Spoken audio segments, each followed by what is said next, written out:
Olá, estamos começando mais um Rio Grande que dá certo. Hoje recebendo Juliano Melnick, CEO da Melnick, para contar um pouco da história que completa 52 anos desta empresa, uma empresa familiar que é verdadeiramente parte do nosso Rio Grande que dá certo. Seja bem-vindo, Juliano, ao Rio Grande que dá certo. Muito obrigado, um prazer aqui estar contigo, também com toda a sua audiência, né? Falar de uma coisa tão boa quanto as coisas que dão certo, né? É verdade. É sempre mais prazeroso. É verdade. Vamos contar um pouquinho dessa história, que eu acho que começou com o teu pai, né? Década de 70? Exatamente, né? Em 1970, meu pai fazia alguns anos que tinha se formado na faculdade de engenharia, na PUC. O pai acabou saindo, foi trabalhar em São Paulo há alguns anos. Na época eu estava namorando a minha mãe e chegou no tempo que ele quis voltar aqui, né, para casar num casamento que até hoje, né, se mantém. E ele voltou para cá e, junto com um ex-colega de faculdade, né, montaram uma empresa chamada Melco, né, era Mel de Melnick de Correia, e os dois juntos começaram então, e como toda pequena empresa que inicia, né, começa... Uma pequena construtora. Pequenas obras, e a primeira obra, né, do que viria a ser hoje, né, a Melnick, foi uma reforma de uma calçada. Né? E assim se começa, por indicação. Essa é a obra número 1. Essa é a obra número 1. Né? E aí vai indo para uma um pouquinho maior, daqui a pouco é uma reforminha um pouquinho maior, né? Até que realmente tomam coragem de fazer aí um primeiro empreendimento, pega um pouco de dinheiro emprestado dos parentes, de um amigo, para fazer um primeiro prédiozinho pequenininho. E assim as coisas foram andando e com bastante trabalho, né, o primeiro prédio já veio na década de 70? Já veio na década de 70. Era a época do BNH, se não me engano, exatamente. Banco Nacional de Habitação. Perfeito. Né? Então, eles tiveram também naquele momento, justamente um momento que ficou conhecido na nossa história como o fluxo campo-cidade, onde as capitais começaram a crescer, né, no desenvolvimento. Então, vinha muita gente, se criou, né, o BNH, que era um banco que dava essa sustentação, e com isso a empresa começou, então, a fazer mais prédios, ela começou a crescer, né, dentro da realidade que E a década de 70 constituía o sonho da casa própria, né? E o famoso quem casa quer casa. Exatamente, né? As pessoas, as famílias se formando, o Brasil em crescimento, né? As pessoas realmente vindo para a cidade, as cidades crescendo, né, como centro populacional. E aí a empresa foi se desenvolvendo, foi crescendo, até que, né, a inflação, a hiperinflação chegou do Brasil, né, e o nosso negócio de construção civil ele é intimamente ligado à taxa de juros. Né? Então, quando o momento está numa taxa de juros baixa... Aí já é virado de 70 para 80. Exatamente. Né? A taxa de juros baixa ela fomenta o nosso negócio, o valor do bem imóvel ele é caro, ele é um bem grande e que você parcela em muitas vezes. Então, quando você tem uma taxa de juros um pouco mais alta, ela vai se multiplicando, vai se tornando realmente mais difícil de se conseguir, digamos assim, conquistar o sonho da casa própria. Né?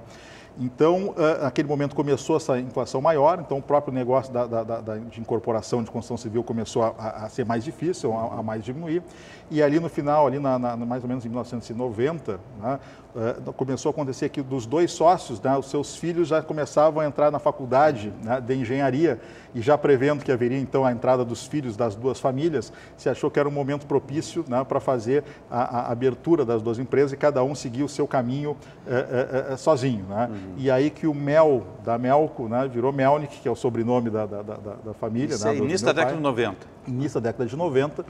Então, aí o pai montou, seguiu com a Melnick, inicialmente fazendo obras a preço de custo, né? E aí também houve uma mudança, porque começou a fazer obras de alto padrão. Né? Na época... E aí foi quando houve a troca, né? O BNH acabou, se transformou num terror das famílias, porque você terminava de concluir o pagamento da habitação e devia mais meia, por causa da tabela price, na época. Né? E aí tinha que ter um acordo. Aí entrou um outro sistema também. Né? Isso. Então, o que aconteceu? Naquele momento, né, em que o juros estava alto, meu pai na época optou por fazer, né? Ele começou, a gente brinca, toda a empresa tem um início, começa na calçada, naquele momento, eu me lembro, ser uma salinha alugada, né, que ele dividia ainda com uma outra empresa, com a secretária e um office boy, e ele tocando as coisas, né? E começou a remontar então essa empresa, começando a fazer obras de alto padrão, porque a Melco não fazia obras de alto padrão, ela aproveitava o BNH e fazia obras mais econômicas. E mais fácil de vender também, né? Que era o que na época do BNH era realmente o grande mercado. Né? Então, optou naquela época por fazer obras de preço de custo, né? E trabalhar então, com obras de alto padrão, porque era aquele cliente que ele pagava durante a obra e tu com os recursos do cliente, tu ia fazendo a obra. né? Então a Melnick, ela começou fazendo isso. Vendia na planta, né? Vendia na planta, você começava a vender na planta as unidades, ia construindo, né? As pessoas, era obra a preço de custo, então a pessoa queria uma lareira de um jeito, ele chegava lá e não gostava, manda demolir, fazer de novo, e tu fazia. Bom, e com o tempo esse sistema foi acabando, digamos assim. Hoje são poucas empresas que trabalham com isso. Você foi migrando para o sistema de preço fechado, que é aquele que você compra por um valor definido, né? O empreendimento custa, o apartamento é 1 milhão, você paga 1 milhão, o preço de custo, você fazia um orçamento, ele podia custar 900, como podia custar 1,1 milhão, dependendo né, como andasse. Da evolução da obra. Da evolução, né? Da obra. Então esse não era preço fechado, nós começou a empresa. Nessa época, né, eu e o Leandro, né, eu sou o mais velho, e o Leandro é do meio, e nós temos o Felipe, que é o mais novo. Nós estávamos na faculdade de engenharia, começamos a trabalhar na empresa do pai, né? E aí, mais ou menos no final da década de 90, nós nos formamos, né? E começou realmente a entrada da segunda geração na empresa. A rigor, tu fez a faculdade trabalhando? Trabalhando junto, né? A gente trabalhava junto na empresa. Ia para o canteiro de obra? Canteiro, as obras, a parte de suprimentos, de compra, a parte comercial. Então, uma empresa que, na época, a gente tinha talvez 15, 20 e poucos funcionários. A gente brinca, a gente conhecia todo mundo, né? O nome, a história de cada um. Né?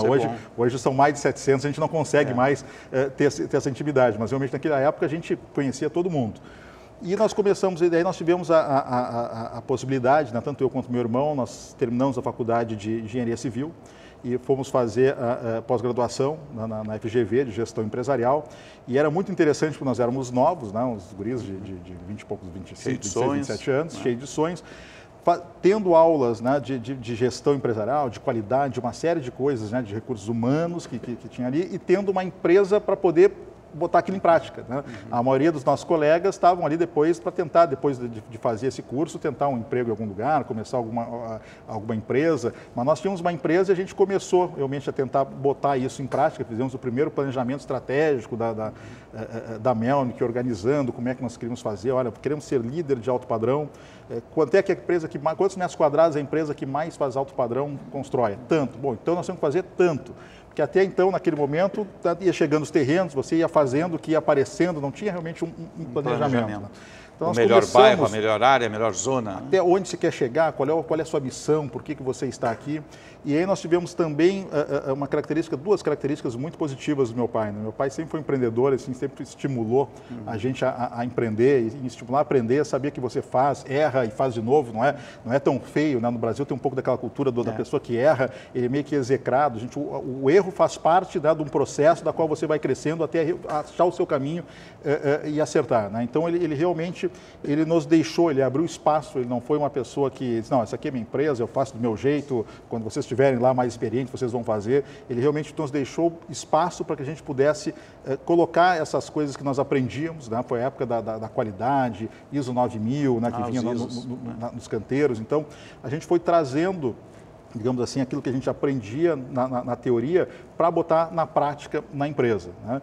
E a empresa aí deu um salto, né? Ela cresceu a rigor, a empresa familiar foi se profissionalizando. Isso, graus de profissionalização mais altos. Na época a gente fazia o organograma, então dizia, tem que ter o departamento de RH, de marketing, comercial, suprimentos, então tá, tu é o RH, o suprimentos, tu era 3 caixinhas, tu botava o nome assim, 3 caixinhas, meu irmão ficava com 3, 4 caixinhas, mas as caixinhas existem, um dia vai entrar alguém aqui para tomar conta desse negócio, porque nós vamos crescer. Mas ela realmente foi muito organizada. Uma empresa que trabalha com preço de custo, ela é uma empresa que presta contas, né? Ela faz um prédio com 8 apartamentos, tem 8 patrões, vamos chamar assim, na questão lá para lhe cobrar. Então você aprende a prestar conta para as pessoas, a fazer uma coisa dentro de um processo transparente. Né? E eu acho que isso nos ajudou muito, porque quando nós entramos nesse negócio, eu e meu irmão, meu pai tinha um grande patrimônio construído nos 20 anos anteriores, que era uma reputação. Um nome, né, de uma pessoa honesta, que trabalhava, que as pessoas podiam investir, colocar o seu dinheiro, que ele entregava as obras. Então, nós ganhamos essa reputação que ele construiu lá durante 2 décadas para começar a se desenvolver. E aí nós chegamos, né, mais ou menos ali em 2003, como a maior incorporadora de alto padrão no nosso estado, né, que era da capital da cidade, mas ainda uma empresa de nicho de mercado, uma empresa pequena, uma empresa, de novo, de 20 e poucos funcionários. Esse era o tamanho da empresa. Quando nós começamos a perceber que o Brasil estava mudando, né? Foi bem a época do investment grade, mais ou menos em 2005, 2006, e a gente começava a perceber que o juros estava baixando um pouco, não chegou aos patamares dos nossos 3%, chegou agora aqui, mas ele estava baixando um pouco mais, que certas barreiras legais que existiam, entraves legais no nosso setor, começaram a ter legislações que iam consertando aquilo, que o investment grade estava chegando e que viria a entrar muito dinheiro para o nosso setor no Brasil. Né? E aí nós nos sentamos, bom, o que nós vamos fazer? Nós temos duas opções agora. Né? Esse mercado vai mudar. Ou a gente vai crescer com o mercado, porque o mercado vai melhorar e nós vamos crescer, ou nós podemos fazer uma coisa maior, tentar deixar de ser uma empresa pequena de nicho de mercado, para ser uma empresa que vai tentar buscar ser uma dos players. Nós chamamos players de um segmento, e normalmente os 2, 3 maiores são aqueles 2, 3 grandes players do segmento. Né? Então, você fala de supermercado, tem 2, 3 grandes redes, depois uma série de redes pequenas, menores, médias, de nicho. Né? Então, vamos querer surfar essa onda? Vamos, não vamos? Né? Prós e contras? Não, vamos, nós somos novos. Né? O pai disse, olha, se eu estivesse aqui sozinho, não tivesse vocês, provavelmente eu estaria preparando a minha empresa para fechar em algum determinado momento. Com vocês entrando, vocês têm mais 30 anos de empresa pela frente. Pode dar o salto. Vamos testar. Né? Na época nós fizemos uma joint venture, foi a primeira aqui do nosso setor, aqui no estado, fizemos com a Rossi, construímos 2 empreendimentos com a Rossi. Quando houve esse grande movimento no país de entrada de capital, abertura de capital, IPO de quase 20 empresas do nosso segmento, a grande maioria do centro do país, a grande maioria de São Paulo, que se capitalizaram muito. Sim. E com esse dinheiro, bom, agora vamos conquistar o Brasil, né? Vamos para diversas cidades. Juliano, vamos contar essa parte depois do intervalo. Com certeza. A gente está contando um pouco da história, 52 anos, da Melnick, o Juliano Melnick está conosco aqui. Vamos fazer um breve intervalo no Rio Grande que dá certo. Você fica conosco e nós já voltamos.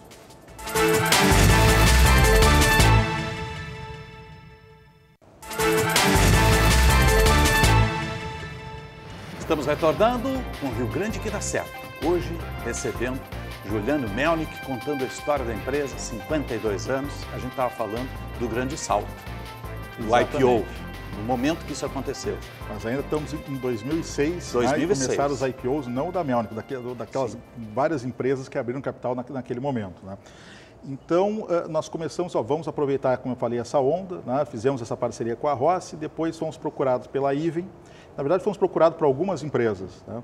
E é quase como se fosse um relacionamento. Né? Você ouve, né? Como se você saísse com 3, 4, 5 pessoas diferentes, começa a conhecer algumas pessoas e começa a ver para onde você tem mais afinidade. Né? E tivemos, né, uma afinidade muito interessante com a Iven, com o seu presidente, seus executivos. Na época, né, a gente teve uma afinidade muito boa e compartilhávamos algumas crenças em comum. Né? Compartilhávamos a crença de que era importante, né, você ser um player de uma praça, era melhor você estar em 2 ou 3 praças, sendo uma das maiores, porque você é relevante na praça, do que estar em 50 ou 100 cidades ao mesmo tempo, que você é relevante a nível de país, mas irrelevante ao nível da praça. Sim.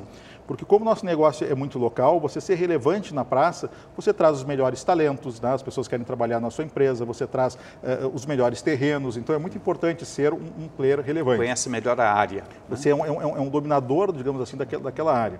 Então achávamos que era importante, né, ser um player da área, né, não tentando crescer tanto. Uma segunda premissa era um respeito à cultura. O que respeita à cultura? A Melnick até então era uma boutique de alto padrão. Nós fazíamos prédios de apartamentos 5, 6, 7 milhões de reais, 250, 300 metros quadrados. Você não pode de um dia para o outro dizer, bom, agora vamos fazer apartamento de 50 metros quadrados. O que você faz é muito distante disso. Não pode querer fazer, mas existe um ciclo de aprendizado até lá. Então, é respeito à cultura. Né? Então, enquanto muitas empresas, de repente, começaram a querer fazer Minha Casa Minha Vida, na época, né?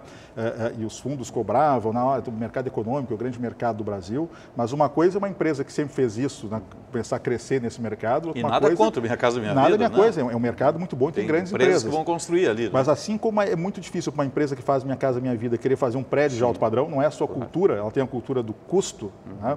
A cultura do alto padrão é do design, é do melhor acabamento, são culturas diferentes. Então nós fomos crescendo e era o seguinte, nós vamos fazer tudo que dá de alto padrão. Depois, se não tiver mais espaço, nós vamos fazer médio-alto. Depois que a gente aprender a fazer médio-alto, nós vamos fazer médio. Depois nós vamos fazer o que a gente chamamos de padrão emergente. Escadinho inverso. Porque aí você está sempre do lado, crescer por adjacências. Né? Você sabe fazer isso aqui, o que está do lado você sabe fazer mais ou menos. Então dá para arriscar. Não pode sair lá para o outro lado, né? Então eu dizia, olha, como é que eu vou fazer minha casa, minha vida sendo uma empresa que faz alto padrão? É igual eu querer abrir uma fábrica de bicicletas. Sim. É tão distante da minha realidade quanto isso. Então, como nós partilhávamos dessas crenças, né, nós achamos que seria o melhor casamento. E junto com isso, né, quando nós criamos então a Melnick Iven, que foi a junção da Melnick com a Iven para atuar no sul do país, teve um terceiro componente muito importante, que foi a gestão. Né? Foi uma coisa muito atípica no nosso mercado, onde você fazia essa empresa juntos, mas o pessoal disse, olha, a gestão fica com vocês, conosco com a Melnick. Vocês têm o know-how, vocês conhecem a praça, vocês têm uma empresa que até hoje vem dando certo, a gente não pode mudar isso, é justamente isso que nos atrai. Não adianta nós fazermos essa associação e querer transformar uma Melnick Iven numa Iven, né?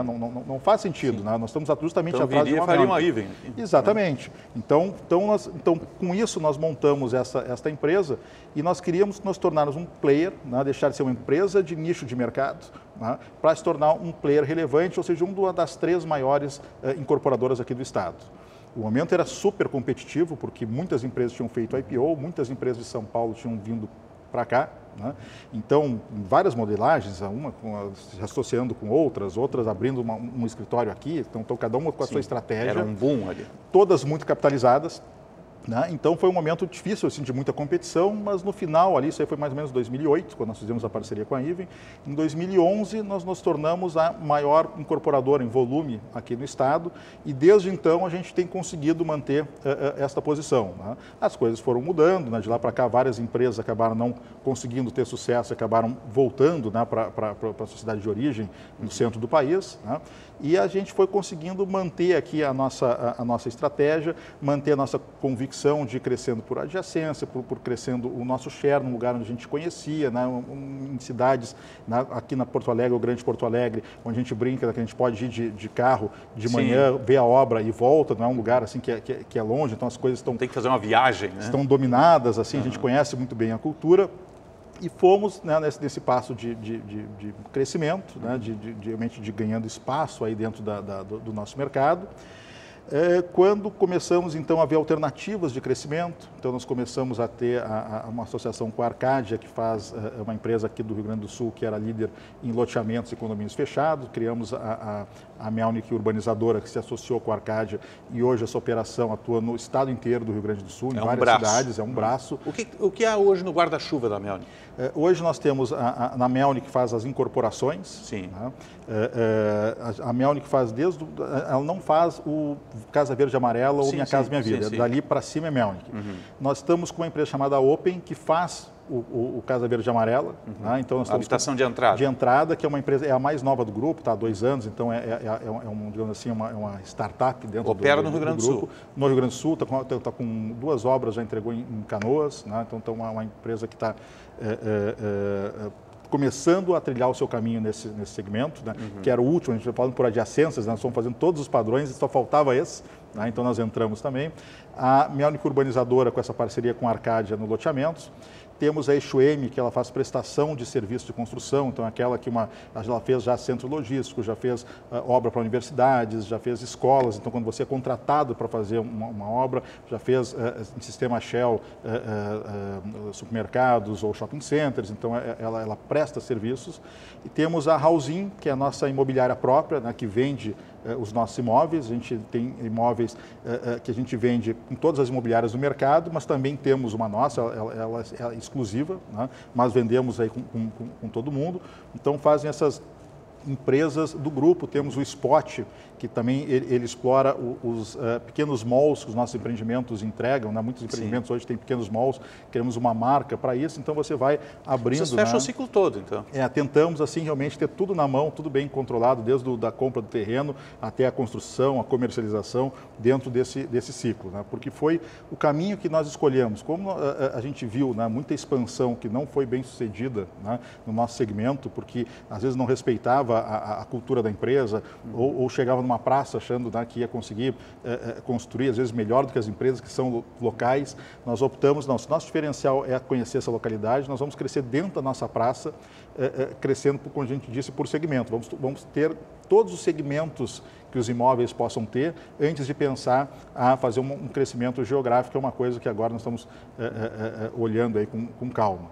A pandemia modificou que conceitos nesse processo todo, de construção e de venda? Eu acho assim, a pandemia, ela trouxe primeiro, né, uma ressignificação, um reolhar das pessoas para casa. A casa voltaram para casa. A casa tinha uma função antes da pandemia e ela ganhou uma outra importância durante a pandemia. Né? A casa virou escritório, ela virou escola, ela virou uma série de situações. Inclusive, o nosso propósito, nós modificamos em virtude disso. Né? Quando nós começamos a perceber que a casa do futuro não podia ser igual à casa do passado, que era, a casa começou lá com a oca do índio, que era a proteção. Sim. Ela tem que oferecer muito mais do que isso. A casa tem que ser a solução da vida das pessoas. Né?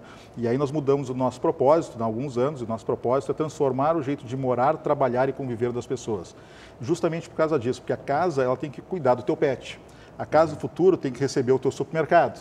A casa do futuro, às vezes, tem que ser teu escritório. Ela precisa ser um elemento de facilitar a vida das pessoas. Né? E é assim que todo mundo vai trabalhar na Melnick. Todo mundo vai lá para tentar pensar como é que a gente faz produtos inovadores que transformem o jeito de morar das pessoas. E isso foi acontecendo na pandemia. Né? Porque as pessoas, após a pandemia, né, houve um momento de boa movimentação do mercado imobiliário, porque as pessoas precisando de uma casa que atendesse suas novas necessidades. Pessoas começaram a trabalhar em casa e precisavam ter um gabinete na sua casa, ou um empreendimento que tivesse um coworking na sua área de lazer para poder trabalhar de casa. Pessoas que queriam um garden, ou uma cobertura, ou uma sacada, uma área aberta, porque as pessoas estavam muito fechadas. Isso hoje está incorporado, né? Muitas pessoas querem, desejam isso. Áreas de entrega, né? Tu imagina o seguinte, imagina um empreendimento com 100 apartamentos, com 200 apartamentos, que as pessoas fazem compra de supermercado que vem com 10 sacolas de super. Onde é que se armazena isso? Pois é. Como é que faz? Como é que vai? Então, hoje, os empreendimentos que a gente lança tem uma área para receber encomendas. Né? Tem área, essas áreas, por exemplo, elas contam com geladeira e com freezer, porque tu recebe uma comida congelada e não dá para receber às 2 da tarde, tu chega às 6 da tarde, ela já descongelou. Sim. Ou um medicamento. Tu precisa ter um lugar de armazenamento correto para isso, para quando tu chegar. Tudo isso tem que ser pensado. A gente está contando um pouco da história de 52 anos da Melnick, estão recebendo aqui o Juliano Melnick, CEO da empresa. Vamos fazer um breve intervalo, voltamos para o bloco final. É rapidinho, fique conosco.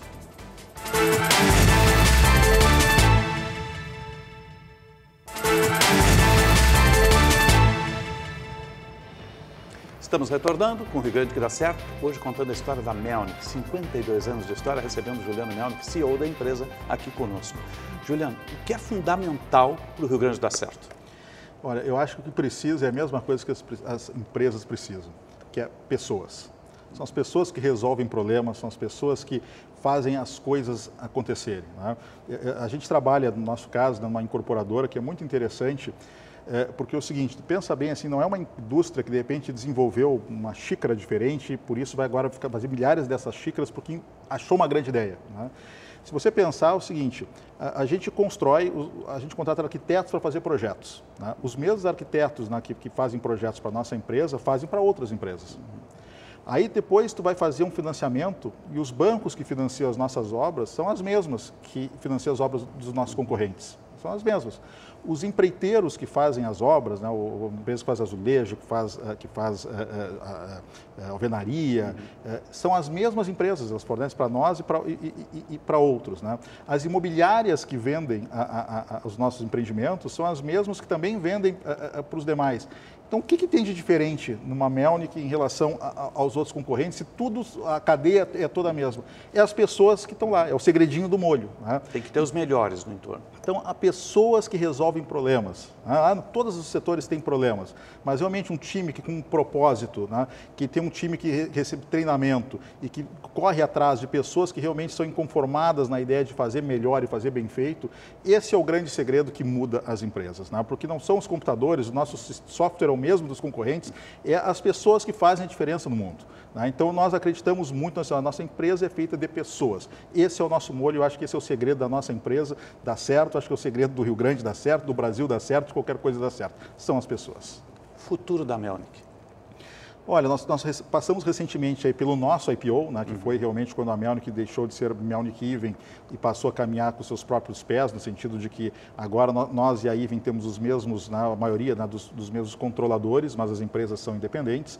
E nós estamos num momento de crescimento, né? Então nós estamos crescendo em vendas, em construção, em volume de lançamentos, né? Estamos sempre olhando o mercado, a gente precisa olhar, nós estamos num momento de transição agora de governo, então eu preciso entender como é que esse governo agora vai se posicionar, para onde é que vai, como eu disse, a taxa de juros, que é talvez o componente mais importante, né, do nosso mercado, mas como toda empresa, empresário, nós gostaríamos de crescer e crescer de uma maneira que venha a ser, que respeite o nosso propósito, e a gente tem crescido transformando a cidade de Porto Alegre. E isso é uma coisa muito recompensadora, porque como a Melnick hoje, né, é um player que normalmente tem os grandes terrenos da cidade, aqueles terrenos mais emblemáticos, são aqueles terrenos que vão transformando a cidade, como o Pontal do Estaleiro, que foi um terreno que está transformando a cidade. Ficou muito bonito, eu passo sempre ali. Acho que é um orgulho para nós, como a Cidade Nilo, ali na frente da Praça da Encol, que tenho certeza que no futuro vai transformar aquela região da Nilo Peçanha. É a oportunidade de não fazer o hub da saúde, que nós fizemos em parceria também com o Hospital Moinhos de Vento, que traz a saúde para a construção civil. Então, é a possibilidade da gente transformar a cidade de Porto Alegre enquanto a gente cresce. E isso é gratificante porque deixa um legado da empresa muito legal numa cidade que eu acho que vem se transformando agora nos últimos anos, com a Orla. Acabou de receber o título de cidade de bom ambiente de empreender. De empreender, né? Então, acho que uma conquista nossa dos últimos anos e é um prazer fazer um papel ativo de uma das recompensas que o nosso setor nos traz, né? A gente consegue passar na rua e olhar o fruto do nosso trabalho se edificando. Então é uma coisa muito boa quando a gente vê empreendimentos que realmente são bonitos, não só embelezam a cidade, mas traz comércio, traz um desenvolvimento para a cidade de Porto Alegre. Nós temos uma campanha chamada I Love Poa, né? O nosso mercado ele é bom enquanto a cidade for boa. Ninguém quer morar numa cidade que é ruim. Então, quanto melhor for Porto Alegre, melhor será o nosso mercado. E é que a gente seja um indutor desse desenvolvimento da cidade é uma coisa que, para mim, né, deixa muito gratificação para a nossa família e para os colaboradores também. Juliano, a Melnick é parte do Rio Grande que dá certo. Parabéns a você, aos colaboradores, a todos os gestores. Obrigado pela presença conosco aqui. Muito obrigado pelo convite. Sempre um prazer estar falando aqui contigo e com essa audiência maravilhosa que tu tens. Renderia até outro programa aqui, esses 52 anos. Hein? Obrigado. O Rio Grande que dá certo vai ficando por aqui. Obrigado pelo carinho da sua audiência e até um próximo encontro.